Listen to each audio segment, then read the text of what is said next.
E a gente vai perceber que o livro de Gênesis ele é muito mais do que simplesmente um relato onde contém genealogias. Então a gente já tem aqui logo de início, o livro de Gênesis tem essa perspectiva, é sobre Deus. A Bíblia também é sobre Deus.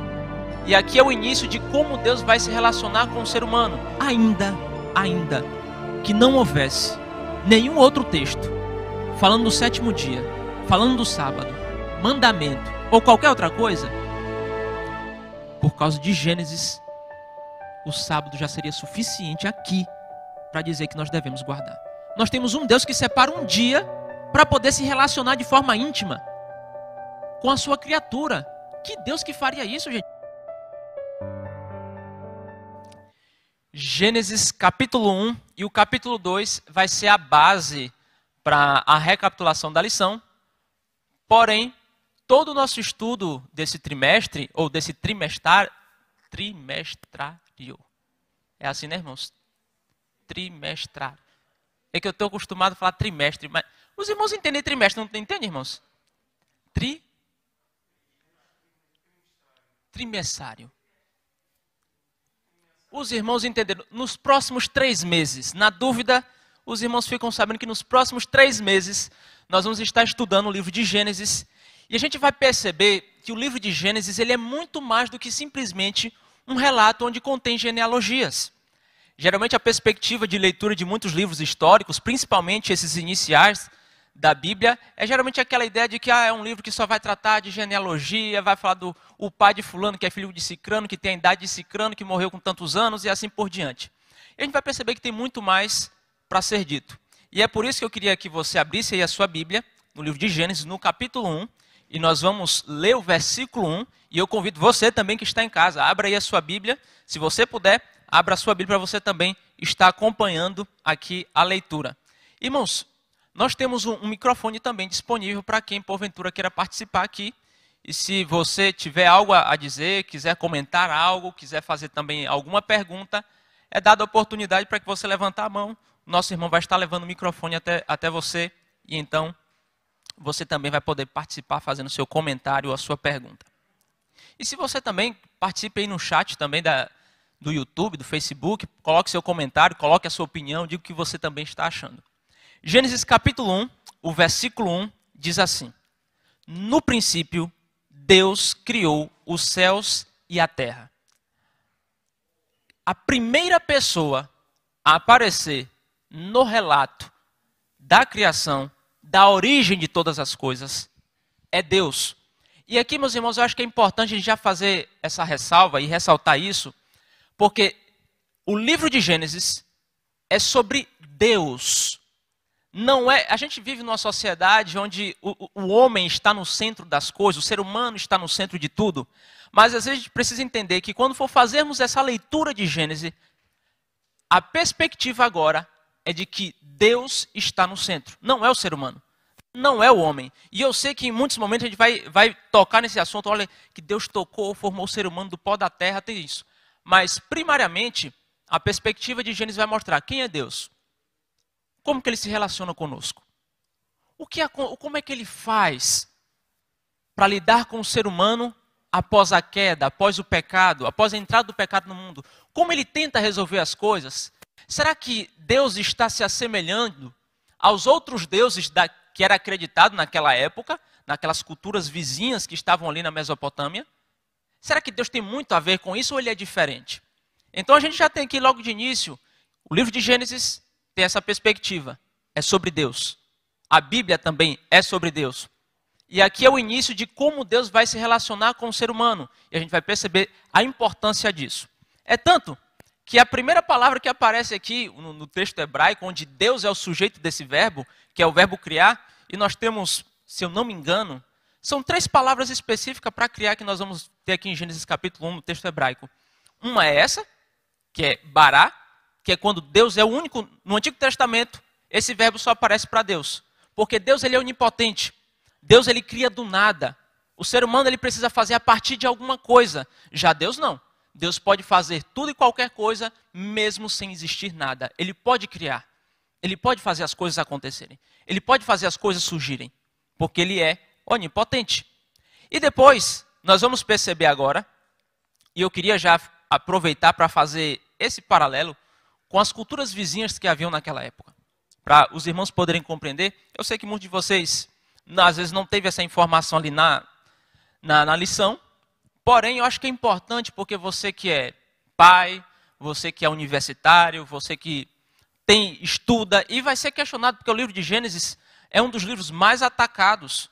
Porque Gênesis capítulo 1 até o capítulo 11 é um desafio muito grande para as pessoas poderem aceitar esse relato como um relato histórico verdadeiro e não como algo fictício. E por isso eu queria dar aqui alguns exemplos para que os irmãos possam fazer a distinção de como Gênesis capítulo 1 relata quem é Deus e como ele é diferente dos deuses daquela época.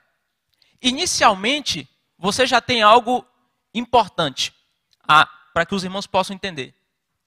Nas culturas daquela época, e de modo específico entre os cananeus, era geralmente tido aquela ideia de que Deus, os deuses, melhor dizendo, deles, na história da criação de todas as coisas, eles combatiam contra dragões. Esses dragões, aqui no texto bíblico, aparece com uma palavra em hebraico para monstros marinhos. Ou, não sei como é que vai estar na tradução da sua Bíblia, mas dá uma conferida aí. Gênesis no capítulo 1, no versículo 21, diz assim, ó. Eu estou usando a tradução Nova Almeida atualizada. Gênesis capítulo 1, versículo 21. Diz assim, assim Deus criou as grandes criaturas marinhas. Algumas traduções, não sei como vai estar, mas a palavra hebraica que aparece são para monstros. Como se fossem dragões. E essa perspectiva, nas outras culturas, os deuses combatem com os dragões. E diz, nós vencemos os dragões. Em Gênesis 1, esses animais grandes marinhos só são criaturas de Deus. Deus os criou. Então isso já começa o processo de mostrar que o relato de Deus, de quem é Deus, é diferente das culturas das outras culturas. Um outro exemplo é que os deuses combatem para poder fazer separação entre as águas. Já em Gênesis capítulo 1, Deus diz que as águas se separam. Esse Deus é muito superior aos deuses do que eram daquelas culturas vizinhas.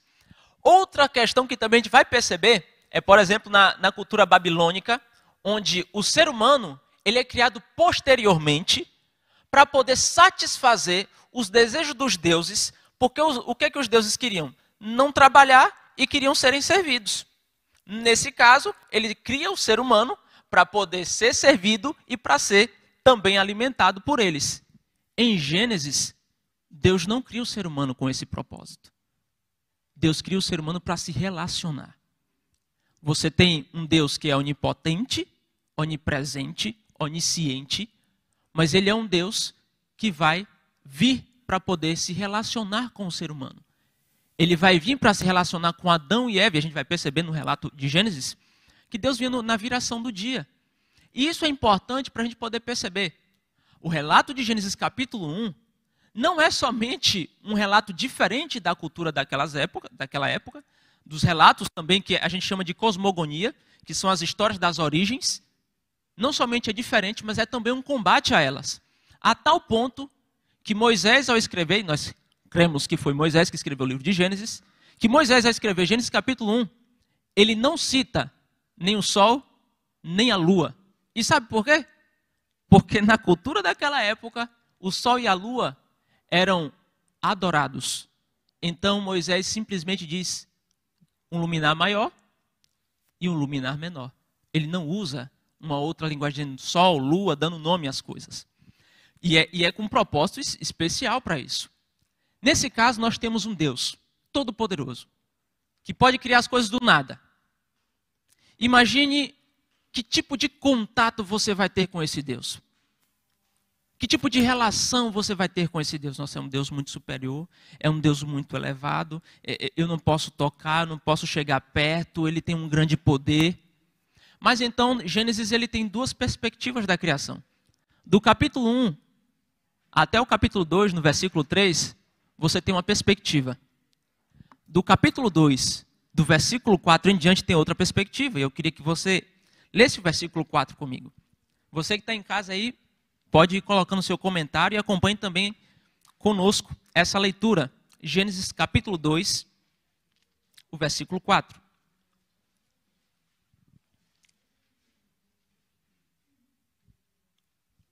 Aqui diz o seguinte: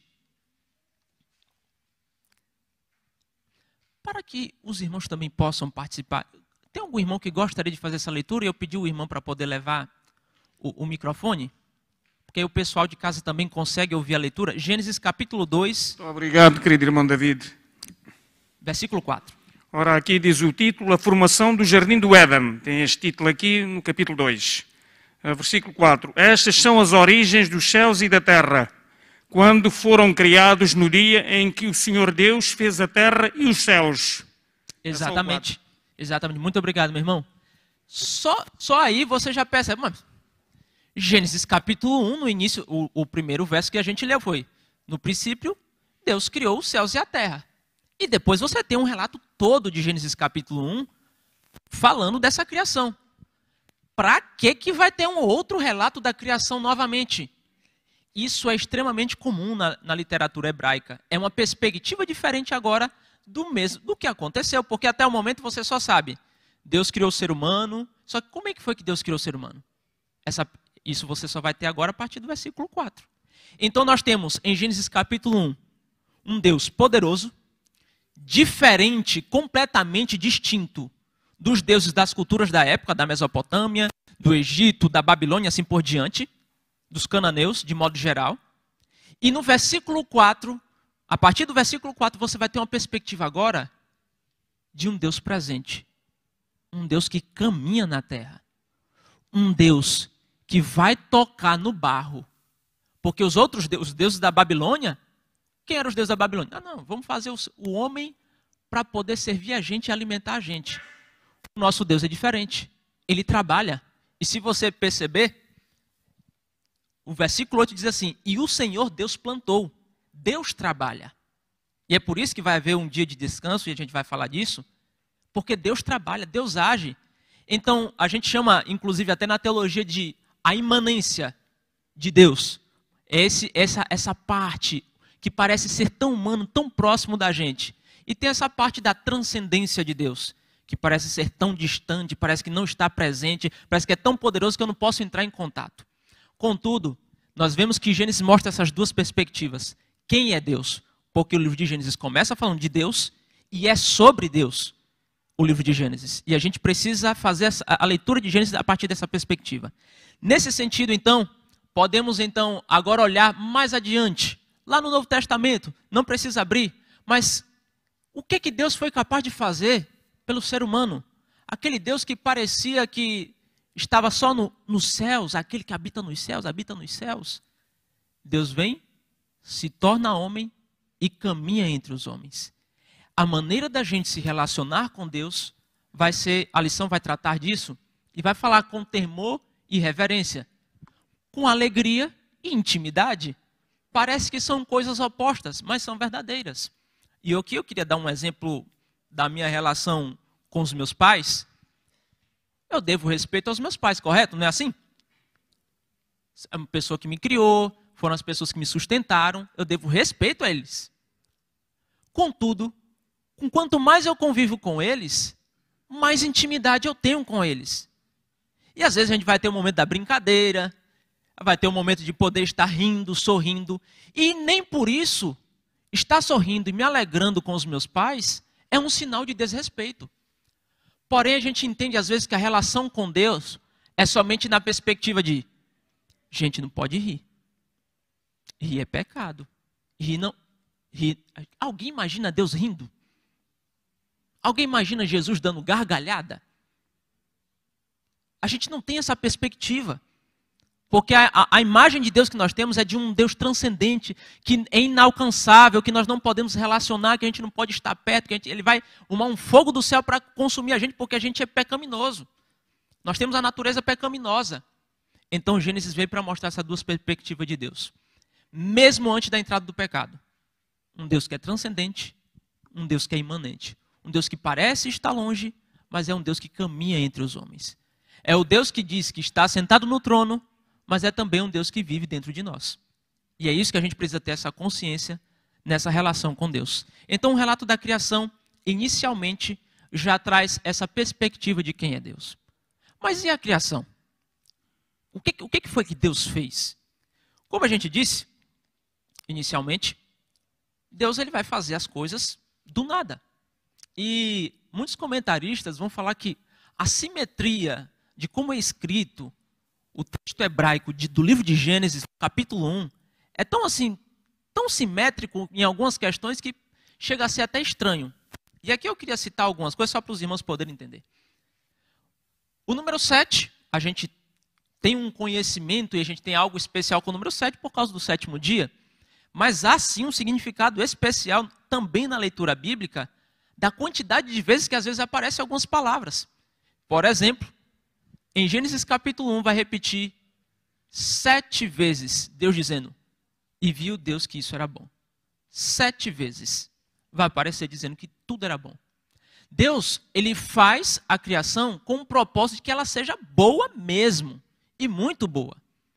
E depois, você vai ter algo especial, que é no versículo 1 a 3. Eu queria que você abrisse a sua Bíblia em Gênesis capítulo 2, o versículo 1 a 3. Porque Deus vai vendo que tudo está sendo bom, tudo está muito bom. Em Gênesis capítulo 2, versículo 1 a 3, nós vamos ter meio que o clímax da criação. E antes da gente fazer a leitura, eu vou fazer sinal assim com as mãos, eu espero que os irmãos consigam perceber. Veja, nós temos 7 vezes aparecendo que Deus viu que era bom, para mostrar que realmente, plenamente, a criação era algo bom. É uma coisa boa. E então nós temos agora o clímax da criação, que o estilo de escrita, a gente chama de quiasmo, é quando há uma equivalência de uma coisa com a outra. E aqui eu vou tentar explicar. No primeiro dia, Deus cria a luz, não é isso? O equivalente a esse dia é o quarto dia. Então, o quarto dia, o que é que Deus cria? Os luminares para governar e administrar essa luz que ele criou no primeiro. No segundo dia, nós temos Deus criando os céus e fazendo a separação das águas e criando os mares. Já no quinto dia, nós temos Deus criando as aves e os animais que vão povoar essas águas. No terceiro dia, nós temos Deus criando a terra e as árvores e as sementes que dão fruto.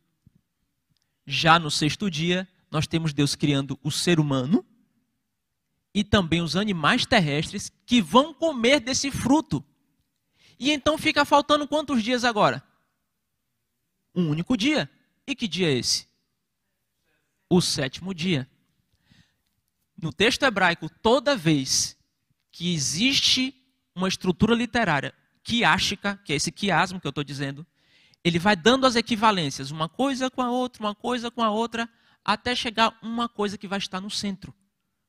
Algo que é especial, algo que é de grande importância, algo que é para chamar a atenção. E isso que ele vai chamar a atenção é o sábado. Mas não bastava somente isso para chamar a atenção, nós temos no texto hebraico outra coisa. Eu queria só ler aqui o capítulo 2, versículo 1 até o verso 3, que diz o seguinte. Eu vou pedir um outro irmão, esse irmão que já leu, eu vou pedir um outro irmão que possa fazer a leitura para também poder participar. Algum voluntário? Okay, a irmã ali. O nosso irmão vai estar levando o microfone. O capítulo 2 de Gênesis, o versículo 1 até o versículo 3. Assim, pois, foram acabados os céus e a terra e todo o seu exército. E havendo Deus terminado no dia 7º a sua obra que fizera, descansou nesse dia de toda a sua obra que tinha feito. E abençoou Deus o dia 7º e o santificou, porque nele descansou de toda a obra que como Criador fizera. Amém. Nós temos aí, na nossa tradução em português, só vai aparecer 2 vezes, sétimo dia. Só que no texto hebraico aparecem 3 vezes. E não há problema com isso não, viu, irmãos? É mais por uma questão de tradução mesmo para facilitar o processo da leitura. Mas a estrutura como ele é escrito, esses versos, a cada 7 palavras que aparecem em hebraico, aparece uma palavra sétimo dia. 3 vezes isso acontece. E isso é para mostrar que realmente o autor de Gênesis, que nós cremos que foi Moisés, ele tinha algo especial a demonstrar. esse sétimo dia tem alguma coisa importante. E aqui eu já queria dizer para você que está em casa, para todo mundo também aqui, irmãos, ainda que não houvesse nenhum outro texto falando do sétimo dia, falando do sábado, mandamento ou qualquer outra coisa, por causa de Gênesis, o sábado já seria suficiente aqui para dizer que nós devemos guardar. A gente não precisaria. Eu sei que a gente, mas no texto tal, porque nós temos um mandamento tal, por causa disso. Só esse texto já é mais do que suficiente. Nós temos um sétimo dia que é criado como uma bênção para o ser humano, e a gente vai, claro, entender melhor isso, porque Jesus também vai dizer que o sábado ele foi feito por causa do homem, para o homem. E nesse sentido, a gente vai entender o propósito do sábado em muitos momentos. Contudo, às vezes a gente fica pensando, mas o sábado foi feito para os judeus. O sábado foi dado para que os israelitas pudessem guardar. Quantos israelitas existiam aqui? Não existia cultura de Israel. Não existia ainda divisão de povos. Não existia uma tradição religiosa específica. O relato da criação de Gênesis mostra que o sábado foi feito para ser uma bênção, para ser algo especial. Aquilo que não havia nas culturas das outras, na história das outras culturas, sobre as origens, nós temos um Deus que separa um dia para poder se relacionar de forma íntima com a sua criatura. Que Deus que faria isso, gente? Um Deus que é transcendente. E conhecendo o ser humano após o pecado, que a gente só conhece o ser humano após o pecado. Meus irmãos, um Deus poderoso ia querer se relacionar com gente como a gente? Olha lá, olhe mesmo para você. A gente tem muita da falsidade, hipocrisia, fazemos as coisas por interesse. E às vezes a gente até se relaciona com Deus pelo interesse. Rapaz, olha, eu vou orar porque se eu orar mais, Deus vai me dar. Se eu vou fazer isso porque se eu fizer isso, Deus vai me dar aquilo. E a gente vai criando essa barganha de negociação com Deus o tempo inteiro. Deus não precisaria se relacionar com a gente. Mas é aí onde o relato da criação mostra. Deus está o tempo todo interessado em se relacionar com o ser humano. E o sábado é esse dia também especial. Devemos relacionar com Deus todos os dias? Sim, todos os dias. Mas o sábado, meus irmãos, é um exemplo de que tudo já foi feito. Porque o que é o sábado? Você precisa fazer uma coisa? Não, por quê? Porque Deus já fez tudo. E como é que você sabe que Deus já fez tudo? Porque você já conviveu com Ele 6 dias na semana. Então, os 6 dias, Deus cria tudo. E no sábado, Ele descansa para você usufruir de tudo aquilo que Ele já fez. É basicamente essa a lógica do sábado.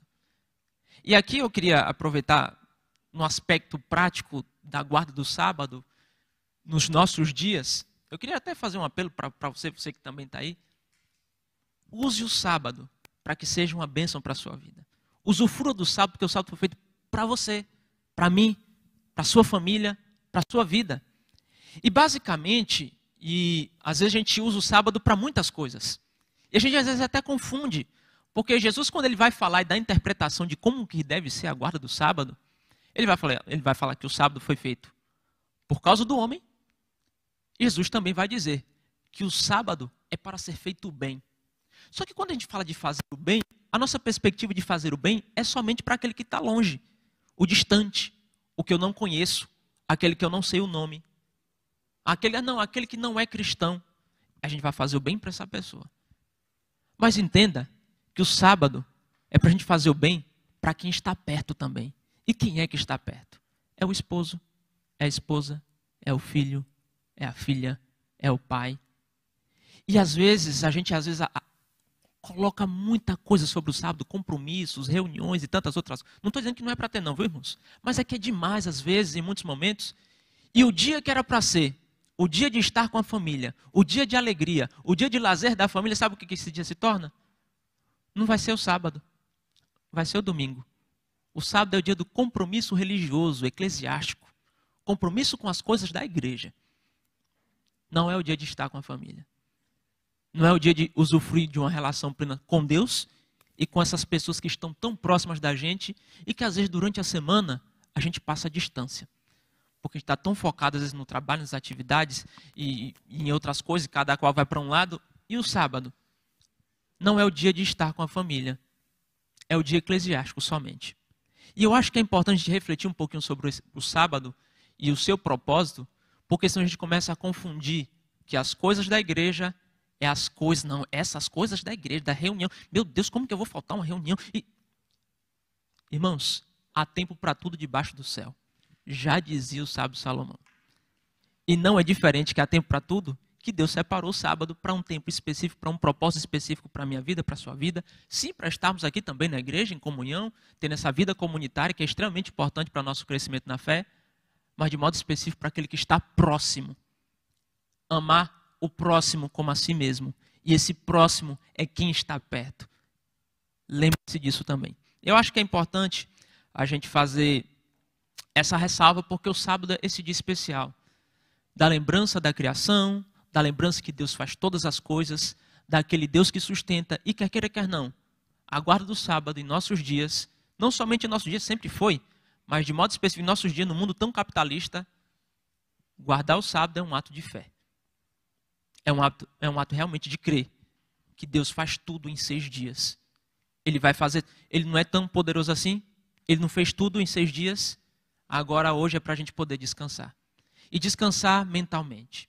Confiar que de fato ele fez todas as coisas em 6 dias.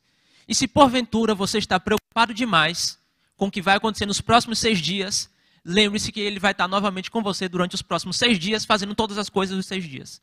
E você vai poder descansar de novo, tranquilamente, confiante, no 7º dia.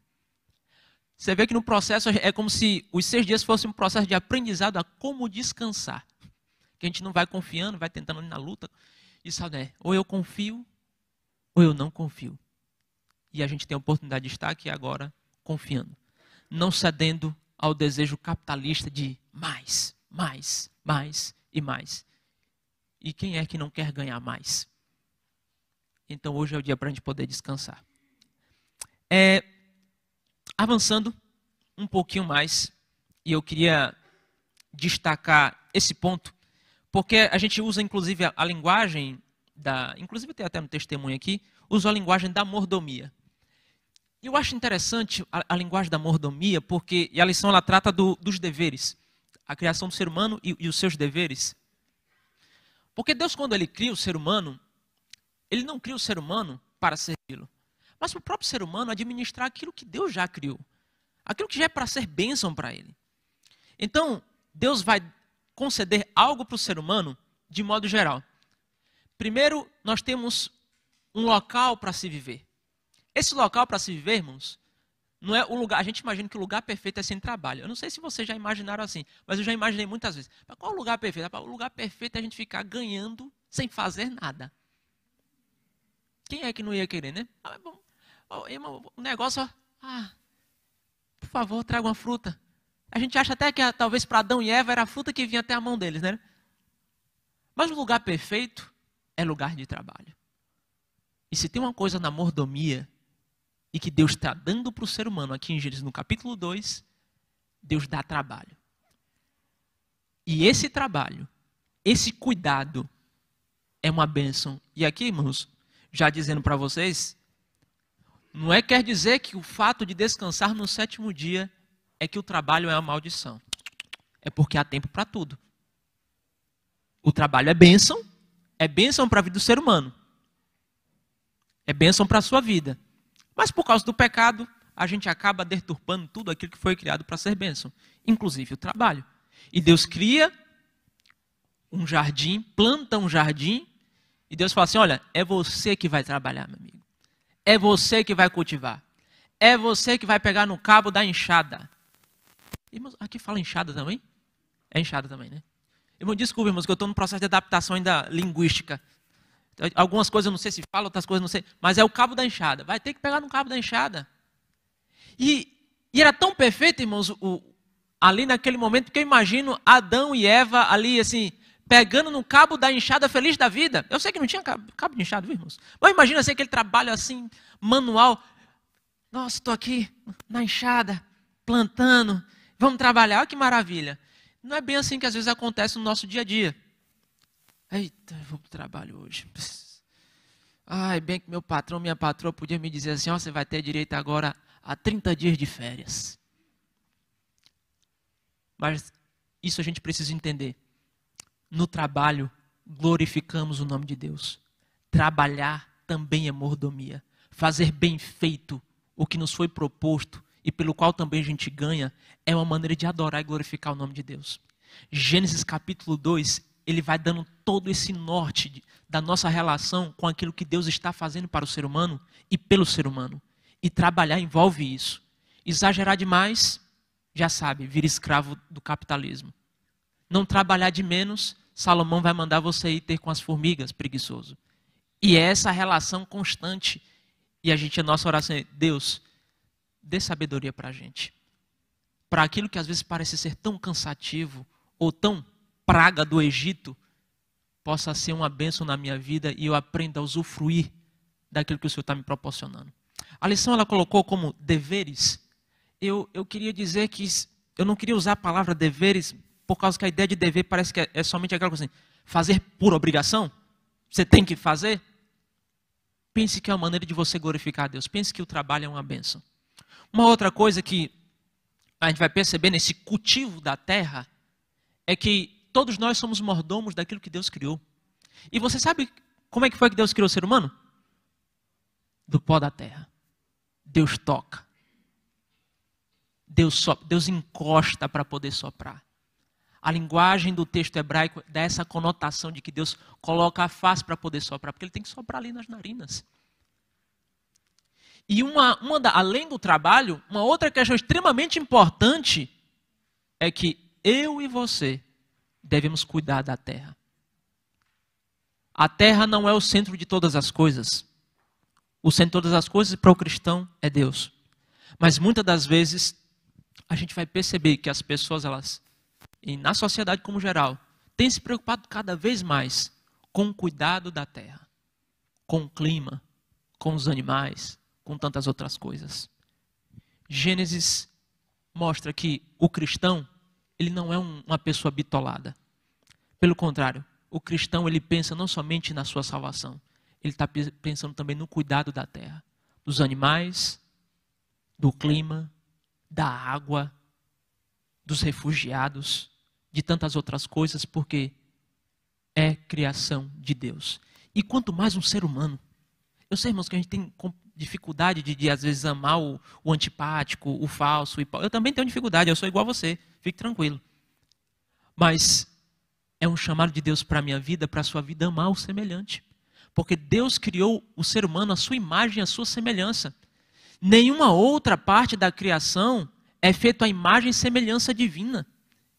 E esse irmão do seu lado, que pode ser um hipócrita, é esse que você tem que amar. Não tem aquele parente chato que você tem? Ame. Cuida dele, é mordomia. É para a glória de Deus. É bênção para a sua vida. Se você está achando que não é, porque você acha que como é que você vai aprender a exercer os frutos do Espírito? Amor, paciência. Você só vai exercer paciência se você tiver um nervoso na família. Você só vai aprender a amar se tiver um antipático na família. Imagine se todo mundo na igreja se amasse. Como é que a gente ia crescer, amadurecer? Todo mundo é bonzinho, certinho, faz tudo. Não, é por isso que a gente é tudo meio atrapalhado, meio atribulado da vida. E aí a gente vai aprendendo a crescer, a se relacionar, a amar, a cuidar um do outro, a perdoar, a ficar chateado, a também ir lá, ô Senhor, tem misericórdia de minha vida, ir lá oferecer amor. Relato de Gênesis capítulo 2 vai falar sobre como cuidarmos uns dos outros. Faz parte da nossa mordomia isso. E aqui, nesse relato da criação, eu queria convidar você a ler um verso específico aqui em Gênesis capítulo 2. Porque você lembra que a gente leu não, né? Pelo menos eu disse 7 vezes que aparece em Gênesis capítulo 1 que tudo era muito bom? Tá tudo muito bom. Muito bom, muito bom, muito bom, muito bom, maravilha, mil maravilhas. 7 vezes, mostrando que a plenitude das coisas boas tinham sido feitas. Mas Gênesis capítulo 2 vai mostrar uma outra perspectiva da palavra bom. E então aqui no versículo 18, Gênesis capítulo 2, o versículo 18, e eu queria convidar um outro irmão, o nosso irmão já leu, a irmã já leu, um outro irmão possa ler Gênesis capítulo 2, o versículo 18. Disse mais o Senhor Deus, não é bom que o homem esteja só. Far-lhe-ei uma ajudadora que lhe seja idônea. Exatamente. Meus irmãos, você vê que quem está dizendo agora que não está bom é também o próprio Deus. E o que é que não está bom? É o ser humano ficar, é o homem ficar sozinho. E aí, meus irmãos, a gente vai entrar num redemoinho aí, e esse redemoinho, muitas pessoas usam esse texto de forma equivocada, tentando mostrar uma relação de superioridade do homem da mulher. E não é assim que funciona. As palavras hebraicas que aparecem aqui, tanto para auxiliadora como para idônea, não são palavras para menosprezar a mulher e nem para dizer que ela é serviçal do homem. Eu sei que na nossa cultura machista, e que de fato é, a gente tem aquela ideia, não, a mulher vai ficar só limpando a casa, fazendo comida para a gente, eu vou comer. Meu amigo, o chamado é para você também. Porque auxiliador aqui, na verdade, se você for pegar essa palavra hebraica que aparece aqui e comparar com os outros textos do Antigo Testamento, essa palavra auxiliadora é colocada também para Deus. Muitas vezes. Se eu não estou equivocado, são 17 vezes que essa palavra aparece para Deus. Quer dizer, então, que o fato da palavra auxiliador aparecer para Deus quer dizer que Deus é nosso serviçal? É o nosso garçom? Seria essa a ideia do texto bíblico? De forma alguma. Pelo contrário, a ideia de auxiliador é porque tem algo no homem que o homem não consegue e está em falta. E então Deus vai agora completar isso para formar uma unidade. Uma unidade que é tão misteriosa, que Deus vai dizer que a união do homem com a mulher, sexualmente falando mesmo, se torna uma só carne. Como é que esse negócio de se tornar uma... Eles se completam quando os dois estão juntos. E nesse caso, você vai perceber que a mulher, ela cria... Veja, o homem não é mordomo da mulher. Nós somos mordomos uns dos outros no geral. Mas Deus coloca agora um presente para o ser humano, que é o relacionamento conjugal. É o casamento. Eu não sei, eu imagino que não é tão diferente do Brasil os dizeres de casamento. No Brasil tem os dizeres assim, geralmente é assim. Ei, rapaz, não, fulano vai casar. Ei, vai ficar preso agora, não vai jogar mais bola, não vai sair mais com os amigos. Isso aí é... No Brasil a gente tem um dizer que é pau mandado. Aqui também usa esse... Isso é um pau mandado, não vai porque a mulher não deixa, não vai porque a mulher não... E a imagem do casamento se tornou tão corrompida, tão deturpada após o pecado, que a gente esquece que o casamento foi feito para ser uma bênção. Tanto para o homem, quanto para a mulher. Para ambos. E às vezes o casamento, ele acontece unicamente e distintamente para a realização de um prazer sexual. Principalmente para os crentes. Como a gente não pode fazer sexo com um e com o outro, não tem para onde correr, vou ter que casar. Tem que casar, porque não tem para onde correr. Só que o casamento não tem esse propósito. Você vê que o propósito de Deus para a relação conjugal é completar a vida do ser humano. E aqui, aproveitando o ensejo da mordomia, de cuidarmos dos nossos relacionamentos e de modo especial do relacionamento conjugal, lembre-se, o sexo não é o pecado. O sexo foi criado por Deus. E tudo que Deus criou em Gênesis, ele disse que era bom e muito bom. Os casados que o digam. Então, a gente precisa compreender que a relação sexual é uma bênção de Deus para a família. É uma bênção de Deus para o casamento. Eu não vou entrar nas polêmicas de sábado e sexo agora não, viu, irmãos? Quem sabe no particular, se você quiser me perguntar, eu dou minha opinião. Mas a gente precisa entender que tanto o sábado é santo, quanto aquilo que outra coisa que Deus cria, que é o sexo, também é santo. A instituição do casamento também é santa. E nós devemos zelar e preservar por essa relação. Nós devemos zelar e preservar para que esses casamentos sejam uma bênção para a humanidade. E eu não sei como é que está seu casamento. Eu tenho noção mais ou menos do meu, na minha perspectiva, porque minha esposa tem a perspectiva dela ainda. Mas, quanto mais a gente convive um com o outro, mais aprende, mais amadurece, mais cresce. E se tem algo que foi uma bênção na minha vida, foi o casamento. E talvez na perspectiva inicial, eu casei pelo mesmo motivo que todo mundo casou.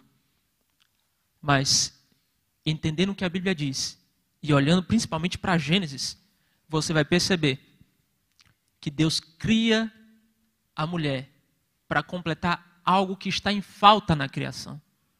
É Deus que diz que não está bom. Ele que vê que não está bom, ele que vê que tem algo em falta. Então ele cria a mulher e então agora a criação está completa. Irmãos, a alegria é tão grande de Adão quando ele faz uma poesia, irmãos. Observe que o homem ficou romântico da noite para o dia. O homem dormiu, arrancaram a costela dele. Quando ele acordou, ele ficou romântico. E ele fez uma poesia. No versículo 23 de Gênesis 2, isso aqui no texto hebraico, isso aqui é uma poesia. E ele diz: esta afinal é osso dos meus ossos e carne da minha carne. Será chamada varoa porque do varão foi tirada. Por isso o homem deixa pai e mãe e se une à sua mulher, tornando-se os dois uma só carne. E o versículo 25 diz assim, ó: ora, um e outro, o homem e sua mulher, estavam nus e não se envergonhavam. Irmãos, isso aqui é relato da perfeição de como ficou a criação. Olha como é que termina o relato da criação. Estavam nus e não se envergonhavam. Olha que coisa bonita, né, irmãos? E por que eu quero que você já preste atenção na parte do nu? É porque na lição da próxima semana, você vai perceber que novamente aparece essa questão da nudez. Só que agora não da perspectiva antes do pecado, da perspectiva pós-pecado. Como foi que o ser humano passou a olhar para si e entender que ele estava nu? Como foi que ele reagiu? Aquilo que Deus cria para ser bênção, por causa do pecado, muita coisa acabou se deturpando. E uma delas também é o relacionamento conjugal. Por isso, eu convido você, homem, você, mulher, a voltar o seu olho para Gênesis, a voltar o olho para o que Deus está dizendo. Porque a ideia de que há um problema, que o homem tem que governar sobre isso não existe, irmãos. É uma linguagem equivocada que a gente interpreta errado porque a gente está lendo em português. Não é disso que o texto bíblico está falando. Então, vivemos numa cultura machista. E para combater o machismo, eu não preciso ser feminista. Basta que eu seja bíblico. Ser bíblico é mais do que suficiente para combater qualquer tipo de ideia que seja originada de um mundo de pecado. Tanto a cultura machista contra uma ideia feminista. Todos vão tentar, o feminismo ele vai surgir talvez, sabe por quê? Porque a gente foi incompetente o suficiente para mostrar uma visão bíblica da relação homem e mulher. E quando eu digo a gente, eu digo o mundo cristão de um modo geral, porque quer queira, quer não, a cristandade esteve à frente de muitas coisas durante muitos anos. Os cristãos, de um modo geral, deveriam preservar isso. E por isso, para a gente poder concluir a parte da lição, eu queria voltar para Gênesis capítulo 1, o versículo 1. Ainda que tenhamos dificuldade na nossa relação com Deus, mesmo sabendo que Ele é um Deus transcendente, mas também imanente. Parece que está longe, mas também está perto. Tão perto que a Bíblia chega a dizer que o Espírito Santo habita em nós. Tão perto que Ele mora dentro da gente. E às vezes a gente pode ter essas dificuldades de relação com Deus e tantas outras coisas. A gente pode ter problemas em sermos mordomos da terra, em reconhecermos o trabalho como uma bênção, em entendermos que o sábado foi feito para que seja uma bênção na nossa vida. Gênesis capítulo 1, no versículo 1, diz assim: no princípio, Deus criou os céus e a terra. E eu queria retomar aquilo que disse inicialmente, que foi sobre esse verbo que Deus aparece como sujeito, porque posteriormente uma outra pessoa vai querer fazer uso desse verbo, se referindo à pessoa de Deus. E por isso que eu queria ler esse verso inicial com vocês, para ler esse outro texto, para lembrar, Deus ele cria as coisas do nada. Meu coração é corrompido, o seu também é. Às vezes parece que a gente não tem esperança por causa do pecado. Mas assim como houve alguém que não teve esperança por causa do pecado, ele resolveu se apegar à esperança de um Deus criador. Um Deus que tem poder de criar as coisas do nada. E Davi, no Salmo 51, no versículo 10, eu vou pedir para... Abra aí a sua Bíblia para que você possa acompanhar. Você que está em casa também, acompanha aí. Abra aí a sua Bíblia se você puder.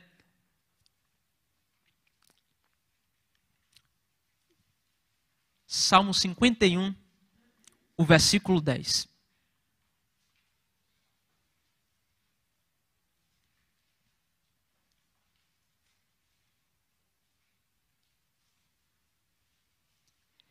Davi estava numa situação onde ele adulterou, ele planejou o assassinato de um servo que se provou mais justo e fiel do que ele.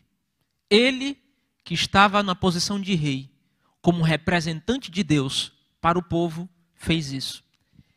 E em muitos momentos, a gente às vezes vai parecer que a gente pisou na bola, pisei na bola.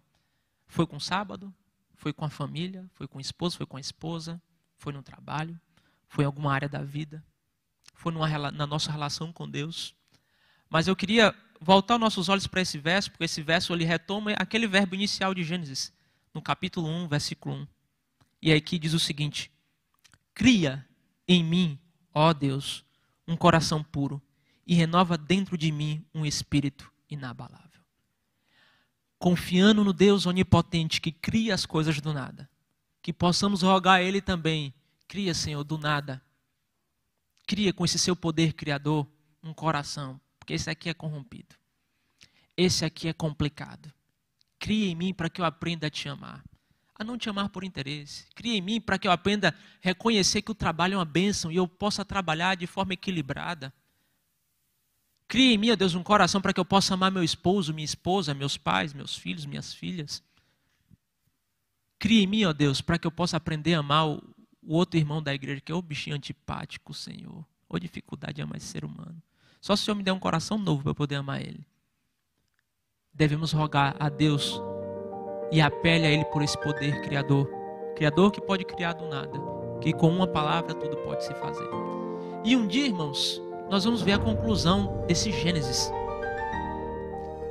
Começamos no jardim, em Gênesis 1. E vamos terminar em Apocalipse na cidade. Uma nova criação. E que em breve possamos estar lá.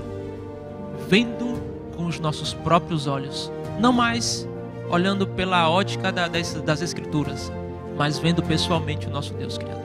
Amém?